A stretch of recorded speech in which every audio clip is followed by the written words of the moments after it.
Journal entry 38. Mother. Injured again. Or, no, not injured. Poisoned. Crusader Fiiiind led us out to search for the Blade chapter. Found them all dead. And in return the crate found us. I searched through some rubble and there it was. The largest crate I have ever seen. So I ran for cover in some nearby ruins. My mother was there. She spoke to me, but I could not hear her words. She was beautiful. Everything was beautiful, and that is pretty much the last thing I remember.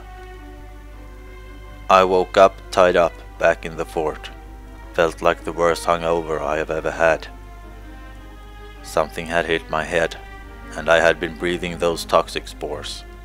I know my mother was a hallucination, but it was still nice to see her. Being convalescent gives me at least time to update this journal. I made contact with Lord Otto Whitehawk. He treated me the way I suspected, making comments about my behavior and other things. I swallowed all his insults, thinking I might reap some benefits if I gained his trust. Offered my services to him as a link between the Vigil and him, to ease communication between our factions, to benefit both the House of Whitehawk as well as the Vigil. Knight Stromson dismissed this in less than 10 seconds. Apparently, I made it look like I did not believe she did a good job. I could hear all of them almost laugh behind my back as I walked away in shame. I will not make this offer a second time. If the cooperation between the Vigil and House of Whitehawk breaks down and they come crawling back to me asking for help, I will refuse. Not that Knight Stromson ever would admit to being wrong. I hate her self-righteousness. I was treated by one of the Seraph medics, Sophia. Apparently, I offended her in my delirious state of mind trying to compliment her. Heard her tell Night Mist that it would be impossible for me to charm her. I never refused a challenge like that before, and I was not going to back off this time either. Spent a lot of time talking to her, showing interest in her black and white pet cat, her family, and her history. Drinking her tea and telling her what a rare gem she is. Then, all of a sudden, Lady Delchana Clayton walks in, and staying true to my poor manners, I make a comment about how good it was to finally be amongst some decent people. Sophia started to cry and ran out, and I had to go after her to try and repair the damage I had done. Found her outside, sobbing and looking all pale and fragile.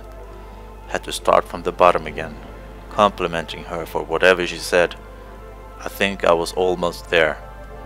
It would just have taken a little more effort and maybe a friendly hug turning into something more to break down her final walls. She had already opened up to me, telling me secrets and feelings she had hidden deep inside, and I was the gentleman and the good listener.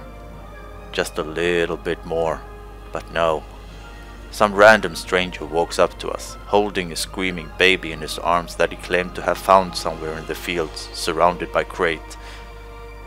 Sophia immediately took the baby and started to sing some lullaby to it. I know when the battle is lost, so I excused myself and walked away. The battle was lost, but the war goes on. I will see if I can find her again, tomorrow. I do not care if she is engaged or not. No one tells me they are immune to my charms. People here seem to really like Fredrickson, more than they like me. I guess he is cuddlier than I am. By people, I mean ladies. Fredrickson seems to like it though.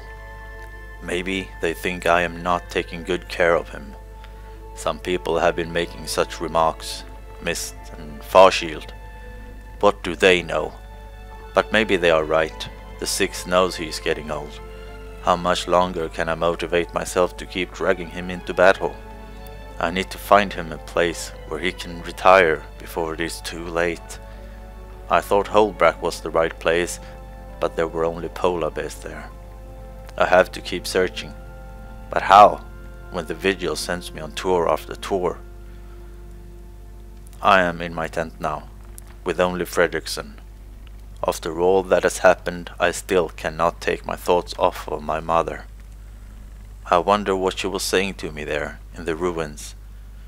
I am grateful to my family in Divinity's Reach, but they always made sure that I knew I was not of their blood, that I was below them.